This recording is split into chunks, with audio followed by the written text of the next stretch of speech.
there's multiple like factors, situations. Multi-dimensional factors. Yeah. But yeah, I just think that I don't think you could let your new marriage crumble what you've already built for 20 years. That doesn't make sense.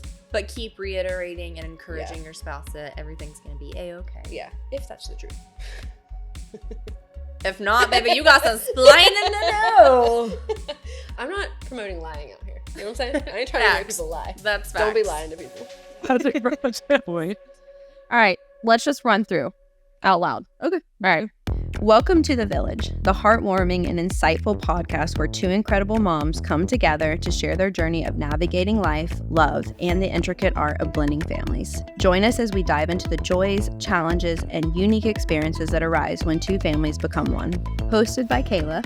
That's me. And hosted by Megan. That's me. The Village offers a genuine and relatable space where we share our personal stories, triumphs, and lessons learned on the path of creating a harmonious and loving blended family. Whether you're a stepmom, bonus mom, a birth mom, or simply someone interested in the beautiful chaos of family dynamics, this podcast is for you. Each episode is a heartfelt conversation that covers a wide range of topics, from the everyday moments that bring laughter and tears to the more complex discussions surrounding co-parenting, step-sibling relationships, and building a strong foundation of love and trust. We openly explore the challenges we've faced, the strategies we've employed, and the unexpected joys that have come our way. The Village isn't just about blending families. It's about the power of friendship, support, and sharing the journey with someone who understands. Tune in as we swap stories, offer practical advice, and invite experts to weigh in on subjects like effective communication, managing expectations, and nurturing connections in a modern blended family. Whether you're seeking guidance, inspiration, or simply a sense of community, The Village is here to remind you that you're never alone on this incredible journey. Subscribe now to join our community of fellow moms and let's mom together through the ups and downs, creating a tapestry of love and unity one episode at a time. I mean, after all, it takes a village. Oh yeah, and by the way, her ex-husband is my current husband.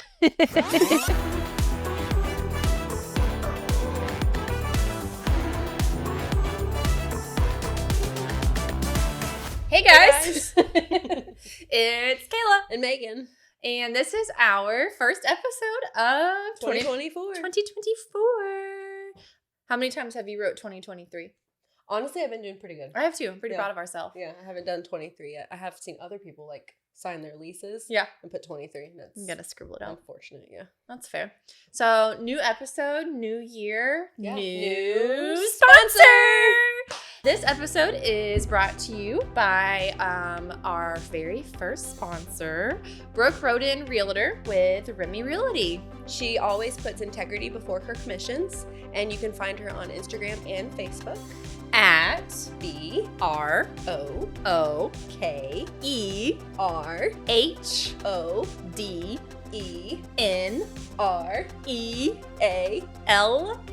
BROOKENREALTOR. Brooke Roden Realtor. Check her out, Facebook and Instagram for all your realtor needs. So our last episode was our In the Wild. Yeah. Right? So our little bonus episode for you guys, our first trip for Christmas. Yep. Now we're back here in our normal surroundings. All the Christmas decor is down. Gone. Sad face. It's still in my we garage. can decorate for Valentine's Day. Oh, That'll be fun. Valentine's Day. I think we have one more episode before the Valentine's one, though. So. We do, Mm-hmm. which will be a fun one. Which more to come. More to come. But this episode is a Q&A Yeah. episode where we have reached out to, I feel like, everybody on social media. Yep. In hopes to, you guys have been hanging out with us for a little bit, and we just kind of wanted to hear what you guys wanted to hear and be able to hopefully Elaborate. answer some questions, elaborate if there was an episode that you watched and you were like, what is more to come? Then we would be able to explain that here, which is an inside joke between us, which is quite funny. So if you listen to the episodes, you would know about it. yes, you would. So we've got like maybe, I don't know, 8 or so questions. I think so. This many. Ooh, this many. In our handy dandy Target cup. That was 50 cents. And I thought it'd be fun to Draw them out. Go over them. Yeah. Answer to the best of our ability for you guys. We want to continue doing stuff like this, though, even like during an episode, maybe a little snippet of questions. So after this, if it sprouts more questions, please feel free to reach out. Yeah. Keep in mind, we're not therapists. Nope. These are literally our own opinions. 100%. And again, just suggestions on what we have done in the past. And we might not have the answers to these questions. It just might want to be one of those to be determined. Yes. So, me first? Do you want to go first? Sure. Okay. No peeking. All right. Let's see what we got. How do you all handle punishment? We beat them. Senseless. Yes. I think that pretty much from the beginning, well, the kids were little, so I feel like it wasn't a thing until recently. Yep. But I think we, for the most part, handle it the same. So, like, if they're in trouble at my house and then they come to your house, we, like, continue whatever punishment was decided. Mm-hmm. So big things are usually talked about and then it's carried out, right? Yeah. Landon, we spanked Landon when we were younger. Mm-hmm. He's older now and just looks at me like I'm a weak little child when I try to spank him. Yeah. So we just, ground, take things away, etc. Mm-hmm. Yeah, I think all the kids are pretty much at that age of grounding, taking away electronics. Yep. Doing a chore, like an annoying chore around the house. Like Landon, extra chore. Yeah, Landon got a referral the other day, so he's going to be pulling weeds when we get back from vacation. He'll be doing yard work. That's going to be fun. Yeah. He'll be in the weeds. I feel like that's a new punishment. Has he been punished like that before? No. That was like a chore that you got paid for. Yeah. But now he's going to do it for free. And there's a lot more. So that'll be fun. That will be fun. But no, so recent referral Landon got, Megan informed me what happened. Dan and I spoke about it and just kind of came to an agreement. Dan did not think that Landon should have been punished. Mm-hmm. However, I think a referral is kind of a little serious, meaning that the teacher has probably asked Landon a million times to stop what's happening. Mm-hmm. So to me, a referral says there needs to be some sort of punishment or consequence. Yeah. It doesn't have to be lavish. It doesn't have to be, a month out. He wasn't disrespectful in his referral. Mm-hmm. He just couldn't sit still. When he recognized when he was telling me what he did, he knew what he had done wrong. You know what I mean? He wasn't like oblivious. He wasn't like, oh, I didn't do nothing. Like, right. He owned up to it. He apologized to the teacher. But more so just like a reminder. So like maybe next time don't beat on your book like a drummer. Right. Now I think the little things, the day-to-day things, that happens at households. Oh, yeah, so like if Landon or Lily pops off with some attitude, we handle it then and there and call it a day. Yeah. Yeah. I meant more so like big things, things that are going to carry over. Like you got your phone taken away for a week and you're already halfway into one of our weeks. It's going to carry over into that next household. We maintain the punishments. Yeah. What about Brayden and Emma? Brayden really never gets in trouble. Lily doesn't either. I'll be honest. Recently he got a little mouthy with me, but he's the kind of kid that like beats himself up, I think. And like, I ended up I gave him a day to think about it and I went back and talked to him about like why he said what he said. And he felt bad and he apologized. So usually no issues there. I'll be honest, I don't feel like we're 100% on the same page. We've kind of talked about this before at their dad's house. I think that because of the relationship that they have with Jeremy, I think Jeremy would even say this, he's probably been more lenient on them because of like trying to, finagle life. And get them back in a routine with him and like bond with them and stuff like that. So I think he's a little less maybe strict in certain areas. When he has a thing that bothers him or something that they maybe did, he like reaches out to me. Yeah. And be like, hey, Emma did such and such, like, what do you want to do? And I'll talk to her or whatever the case may be. So I feel like typically it goes back to like my house, like what we kind of do. Punish them. For the most part, yeah. Isn't that in a video game? Yes. Isn't that Mortal Kombat? Probably. It is Mortal Kombat. Punish them. Great game, by the way. Love it. Oh, that's just where my brain went. Finish him, that's it. Punish. Okay, I knew the sound sounded like Mortal Kombat. It rhymes. Yeah. Same thing. It's just adapting it. Okay. There we go. But yeah, I don't think that we've ever had a situation where like they got punished there and it came over to our house. I feel like that I recall. And it's funny, I think that like the stuff that they typically get in trouble for is like the normal, just stupid kid stuff. like didn't do their homework when they were supposed to, or didn't do their chores, stuff like that. So it's like kind of those things you do at your house, you handle it at your house. Yeah. Kind of thing. The 3-year-old gets spankings and timeouts. All the time. He doesn't stop. All the time. But yeah, he'll get there. He's cute though. I'll take his iPad one day. One day. Yep. Take his dinosaurs away. Okay. That was my turn. Next. It is your turn. No picky. Kidding. What vitamin do you give the kid with ADHD? The kid is Landon. Yeah. And so we give him, and this was recommended by his pediatrician, because I didn't want to put him on medicine, obviously. It is omega-3. However, you need to ensure that it has high DHA, Delta Hotel Alpha. I get it at like a local holistic pharmacy near our area. If you are in Jacksonville, Wise Pharmacy over off by Publix off of Roosevelt. It is a little expensive. Like it's pricey for vitamins, but it's kind of worth it. Like we're talking, I haven't given it to him in a while and we're starting to kind of notice it. Yeah. We were just talking today earlier before we were recording that we probably wanted to get him back on the routine with it. So omega-3, high DHA. The end. Oh, no, it's your turn. Next one.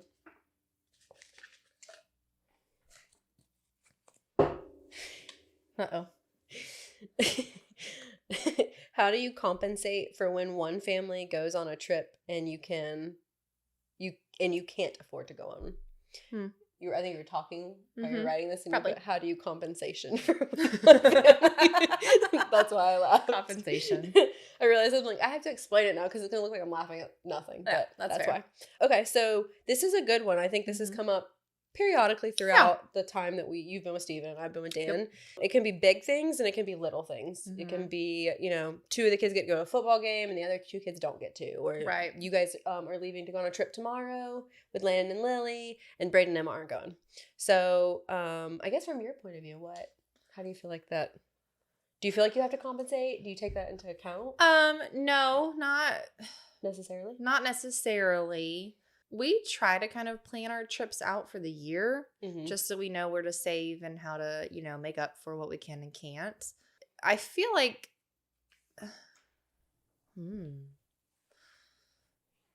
yes and no, I think. So, yes, it sucks. However, I always remind them, for my kids, your kids get to go to different states with their dad and things of that sort. I'm like, yeah, but you get to go to Cocoa Beach every year. Yeah, every time.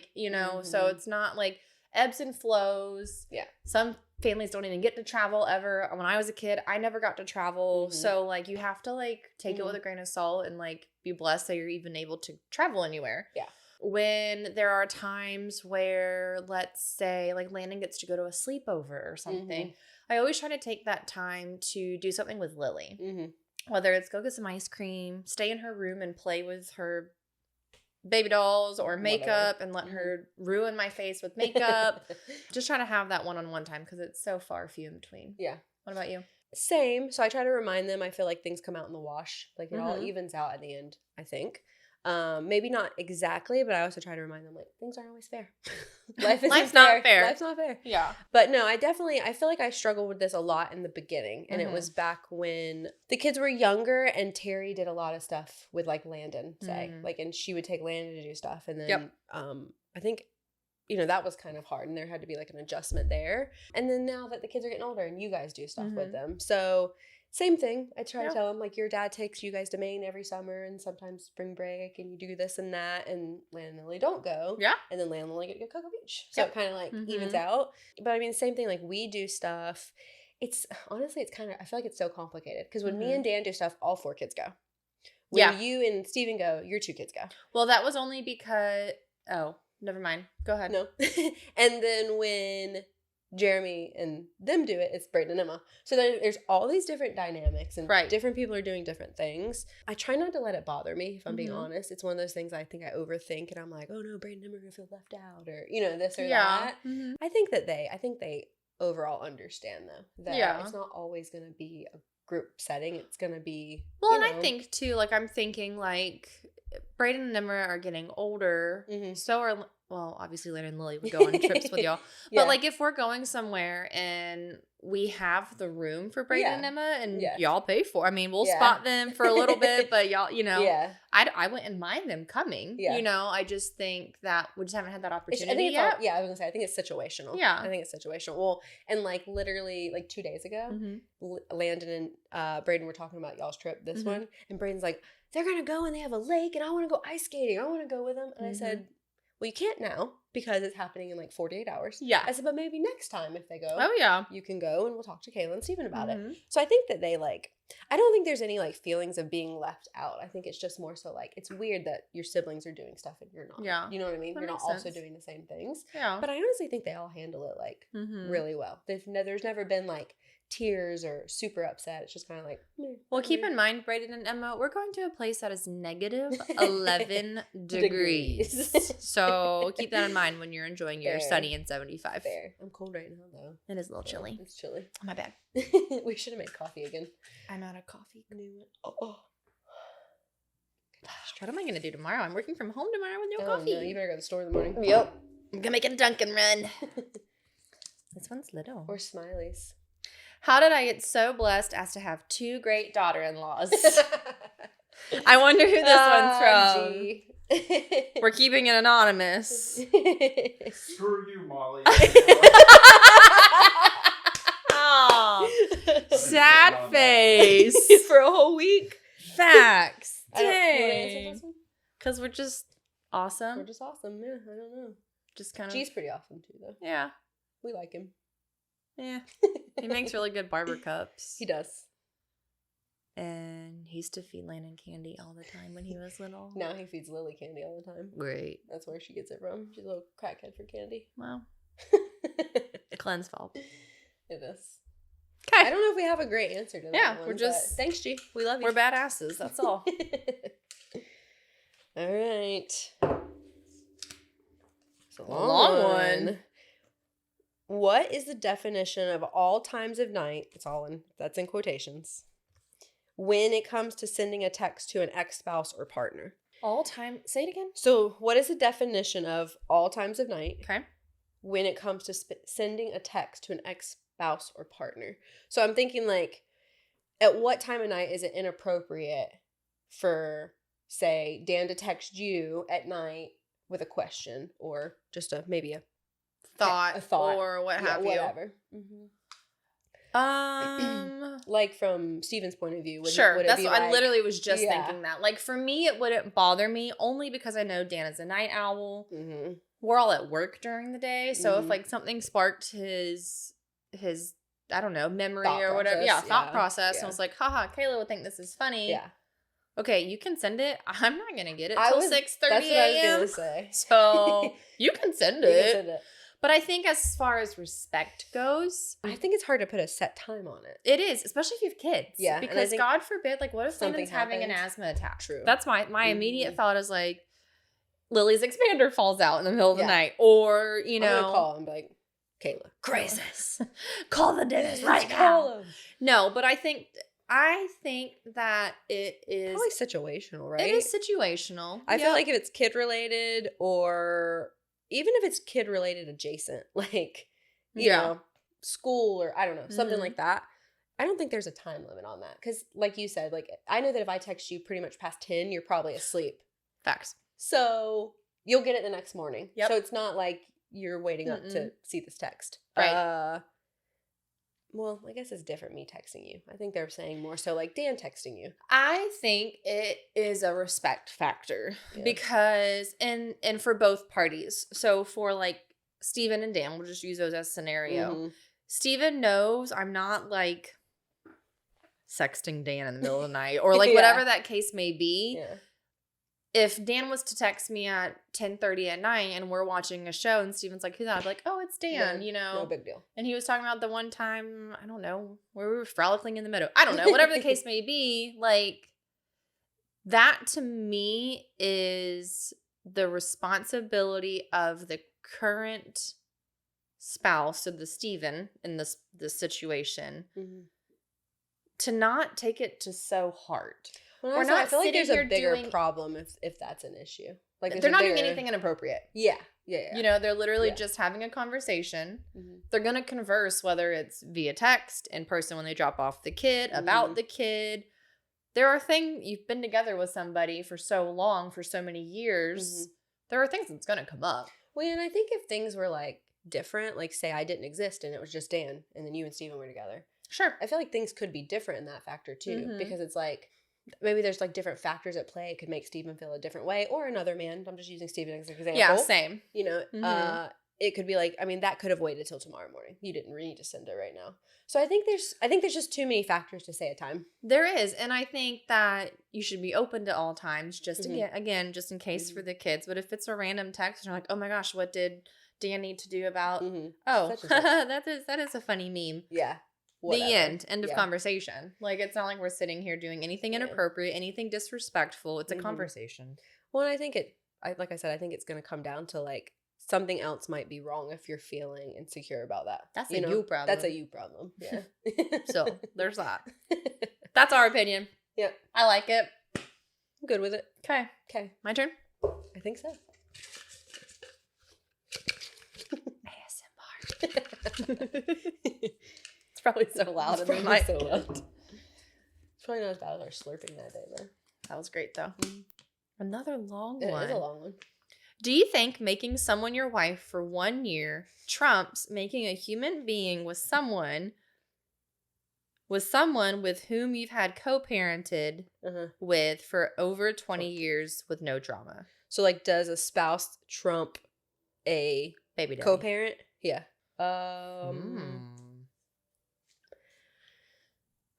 I mean, biblically, no. Right.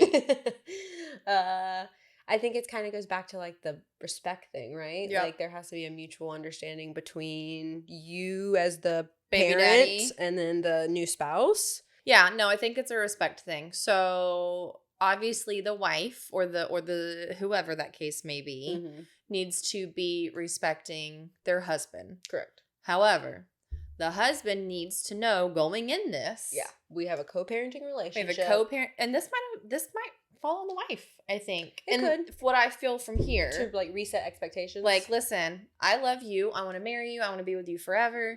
You know, but I keep in mind, I have a very tight-knit relationship. I have a friendship with my children's father. I still love you, you know, and I think it's the responsibility of the wife at that point to reassure the said husband about that. Listen, I love you. I am in love with you. You are my current husband. Yeah. What me and baby daddy have going on is a friendship. That's all it's going to be. We've been there. We've done that. Well, I think it goes back to what we've talked about multiple times. It's about like the relationship that's created for your child. So even though this child's now 20, like she or he, right, is used to that relationship that her parents have. Like you don't want to break that down 20 years into it over someone's insecurities or I don't know, whatever you want to call it. No, I think that is insecurities. Trying to be macho man. So I think it goes all the way back to that. And I think you're right, though. I think she would need to reset those expectations if there's like a... And it's work. Because I'll say Steven had insecurities, and they weren't like huge insecurities, but... It's a weird adjustment. You're coming into a relationship who you still have to deal with that. Other person's ex-spouse, ex-partner, ex-baby dad, whatever that case may be. Correct. Yeah. There's that bond. So it takes a lot of responsibility on that person to know what they're getting into. And they have to respect the parenting level between their current spouse and that parent. For sure. Yeah, and there's so many different like dynamics. Like we've talked about this before. Like Steven and I kind of have a similar situation, right? From the outside with you and Dan. Yeah.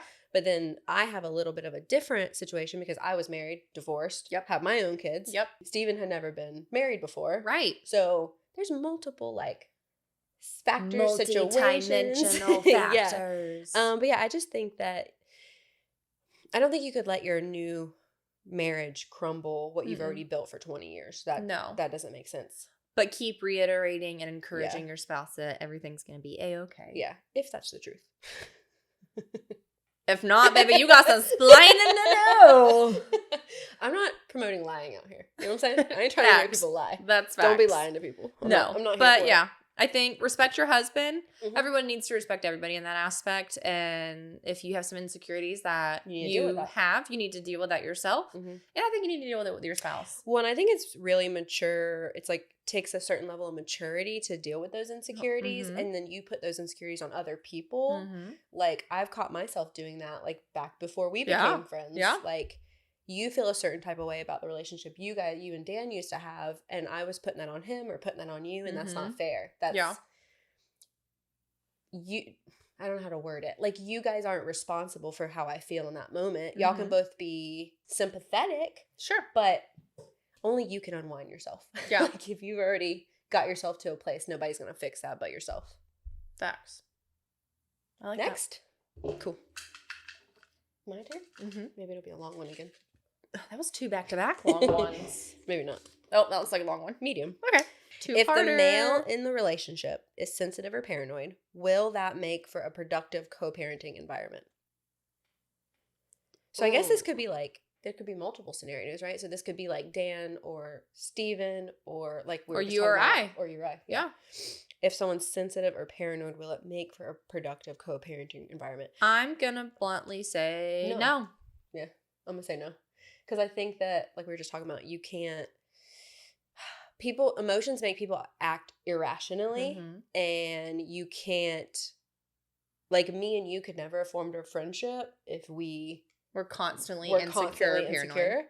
But I think it like comes down to, I think it's personal, but also like it's based on your relationship you have with that person, right? If I were insecure in my relationship with Dan, it never would have worked. And the same thing for you and for Steven and I as well. Like we would never be in the place we are if we weren't 100% confident in the relationships we have. Yeah.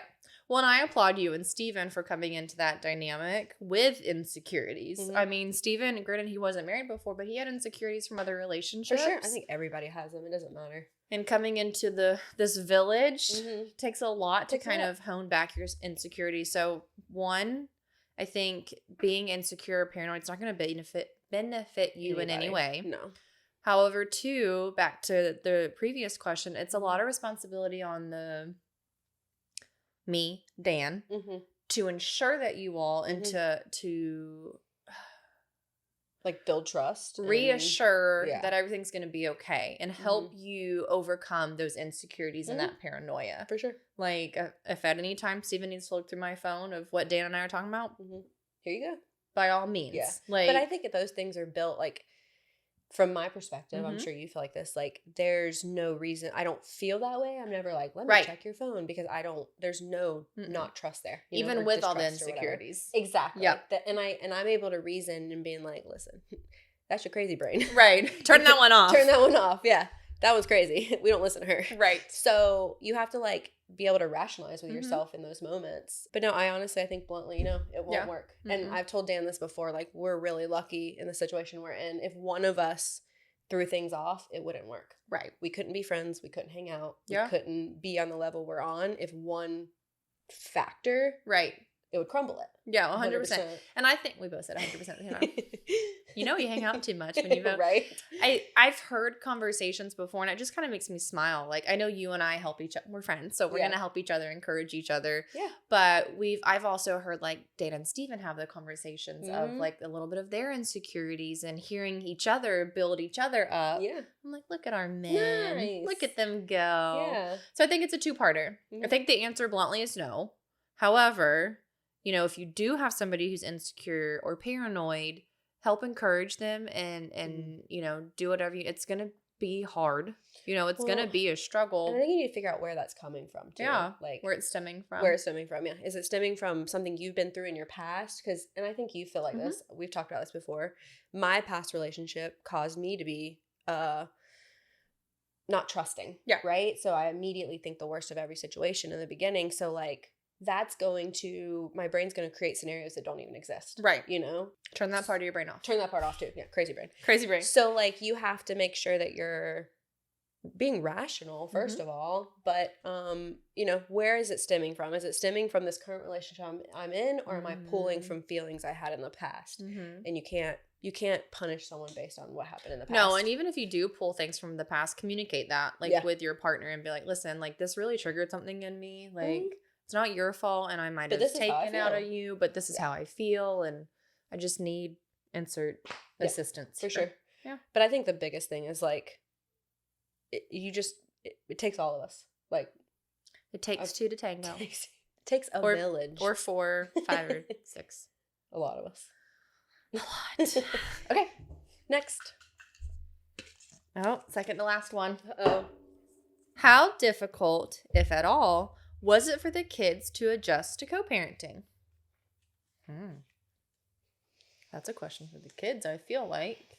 I'm trying to think back to when all this like transpired. It's been so many years. I don't know if like they see it as adjusting to co-parenting. Mm-hmm. I think that like maybe adjusting to like Landon and Lily adjusting to me being around, and then them adjusting to Steven being around, and then Braden and them adjusting to Dan being around. I feel like they were so little, it wasn't as hard. They were a little, yeah. However, and I do think as like an adjustment factor, I guess, it's really funny. Not funny.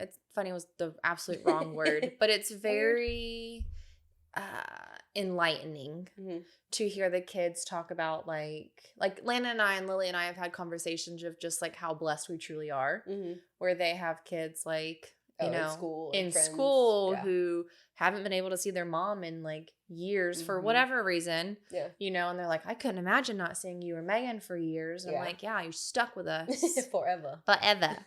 But like, you know, just to hear those conversations between the kids or that they have with myself of just like, you know, yeah, well, we get like Lily, like we get two Christmases and things of that sort. So I don't know if it was really an adjustment. I think if anything, I think we adjusted more than they did. Yeah. Well, and I think like when Steven proposed, I think he talked with Landon and Lily. Oh, yeah. Of just kind of like, you know, what to expect. And Steven told me the other day, Landon asked him, he was like, well, what if I told you no? What would happen? And Steven said that'd be real awkward. Steven was like, I would have waited a few months and hopefully won your heart over. Yeah, and changed and asked you again in a few months. Yeah. Like, and I think that was kind of cute. Important for him. Yeah. Yeah. Well, I think it was funny. I will give it to the kids. They hit it too. I think when Dan proposed, he told the boys, right? Do you know, David? No? Okay. I think he told the boys beforehand and they knew. Maybe all of them. And they never like let on to anything. They acted totally normal. Like what? No one knew. Yeah, exactly. So yeah, same thing. And it's funny. I think that something you said earlier made me think of something about the kids. No, I don't remember. It was about them adjusting. I forget a lot of things. I think I need vitamins too. I know, good pharmacy. Oh, I know what it was. It was kind of about, so I think Emma had an easier time adjusting to Dan, just being younger and a girl. Braden, I think, had a harder time. The thing is, though, is he liked Dan from the get-go, but Braden doesn't show emotion the same way. Yeah. You know? So that, I think there's been an adjustment there. So, like, even now it makes me smile, like, the way they do things together and hang out. Adjustment would be having Emma answer that lady on the cruise about doing her braid. I forgot about that. That's a good one. That was funny. So we didn't talk about this in the Wild episode, did we? No. I don't think we did. So Emma was standing in line on the cruise to get dinner one night, and Emma had her hair braided in a French braid. Kayla had done it that night. I don't know how to French braid. I'm terrible at these things. So a lady in line just told Emma, like, oh, I was standing with her. That's what I had walked up to her, and the lady was like, you did a really good job on Emma's hair. And I was like, I didn't do Emma's hair. I was like, our friend did Emma's hair. Like, my brain's trying to figure out how to describe the situation. And I'm like, you don't even need all those details. Let me just, my friend, right? So then we walk away, and Emma's like, I told that lady my mom did it. Now she thinks I'm crazy. So I told Kayla about it. And so we're like coming up with like names, like extra mom. Or because not bonus mom, because Fran's their bonus mom. Yep. And then she's like, we're just going to use extra mom for extra now. Mom. I'm the EM. But it was the funniest thing. And then I was like, my brain just like shut off when this whole conversation happened. I'm like, she doesn't need all these details about who Kayla is, but I feel like I should tell her. And then I'm like, that's when you should have been like, you need to check out the village. Probably, but my brain just shut down. You're like, so, but it was so funny. She's like, I told her my mom did it. And I'm like, well, she probably thinks she just got kidnapped by a strange She's lady. probably like calling the cruise police, like, we're looking for a 5'6" brunette, blue eye. Who's this lady that stole the blonde child? Right. Funny. But that was good. That was our only funny adjustment, I think. Yeah, well, and I think it's funny because they're like Brayden and Emma are trying to figure out who you are to them, right? Yeah. So they're like, Kayla, Landon's mom, but Landon's your brother? Yeah, but who's Kayla? Right. Like, yeah. It's, there's a lot of things happening. My extra mom. Extra mom. We have 3 of them. Last one. All right. What are some ways to make being a single parent a little easier?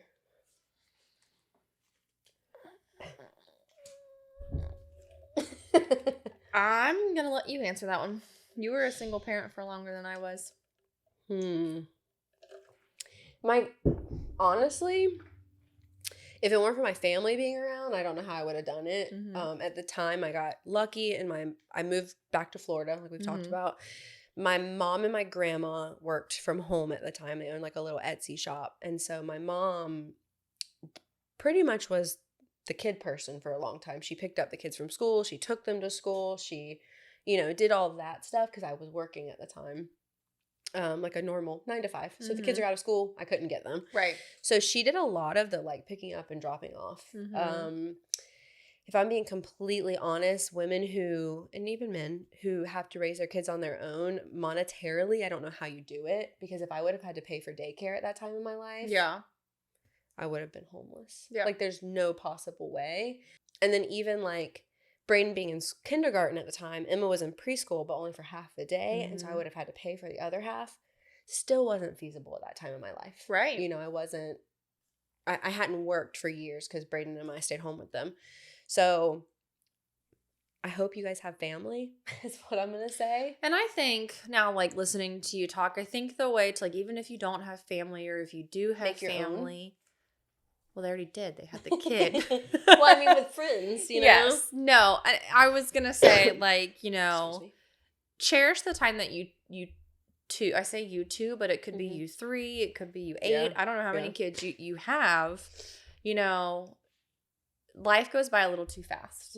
And whether it might be tough now, your kids see that. I think even if they don't verbalize it, I think they see that, how much their parent, whether mom or dad went through to make ends meet, to make them happy. Make it your own little family. I mean, we say a village, but a village can be one parent and one kid. It doesn't have to be a huge village, a huge group. So I think just honestly, like taking that time with your kid or children, because they're going to be 18 before you know it.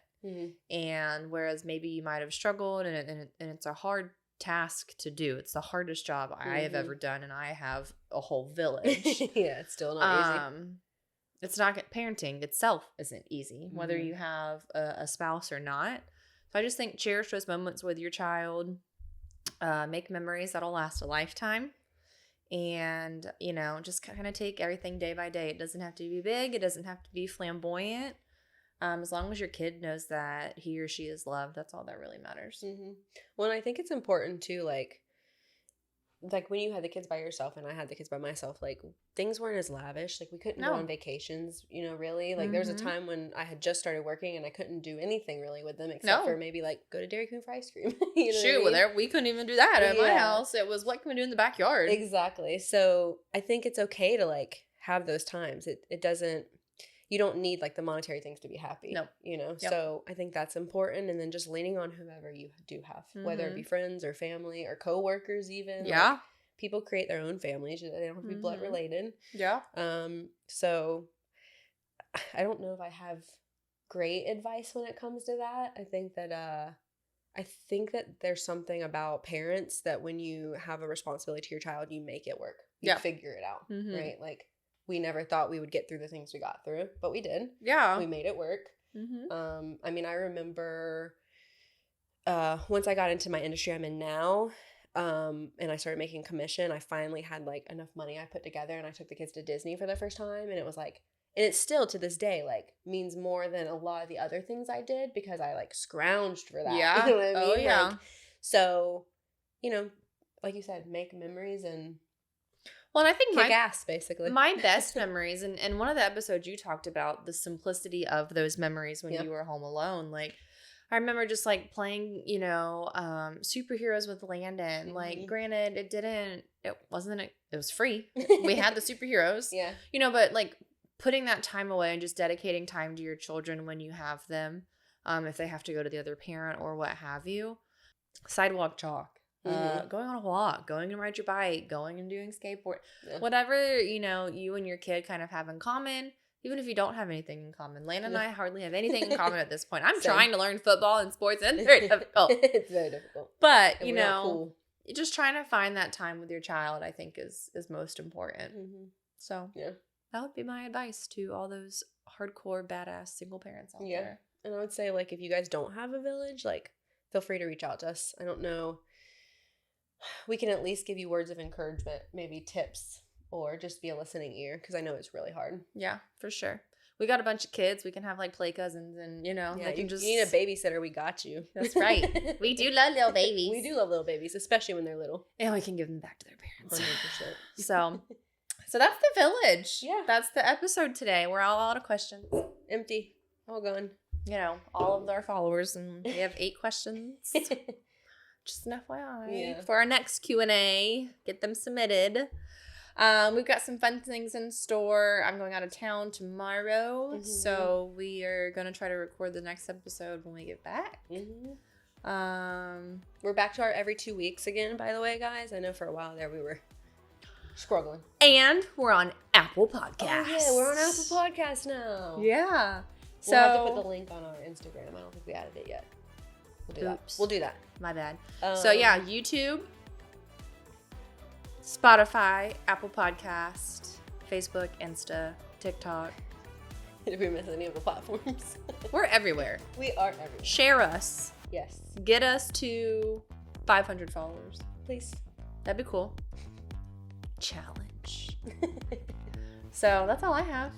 I think that's all we have today. Yeah. So just a simple reminder for our sponsor, don't forget to check out @Brooke Roden Realtor on Instagram and Facebook and let her find your new humble abode. Yeah, and you guys can check out the description for the details and the link for any of the Brooke information you need. Yeah. Peace out.